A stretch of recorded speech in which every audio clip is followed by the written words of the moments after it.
Hello guys, in today's video we'll talk about how to fix Messenger active status not showing problem. So the answer is easy, just go to the settings and then scroll down to the apps section and then go to the search and search Messenger and then go to the storage, and here you will find this clear cache option. Click on it.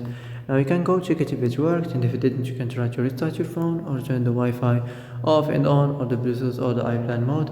Also you can try to clear data, but be careful. If you clear data, all the Messenger's data will be deleted. This includes all files, the settings, the accounts, the databases, etc. So be careful if you want to clear your data.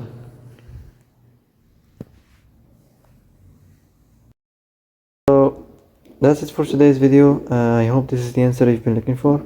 And if you like this video, don't forget to like and subscribe, and see you in the next video.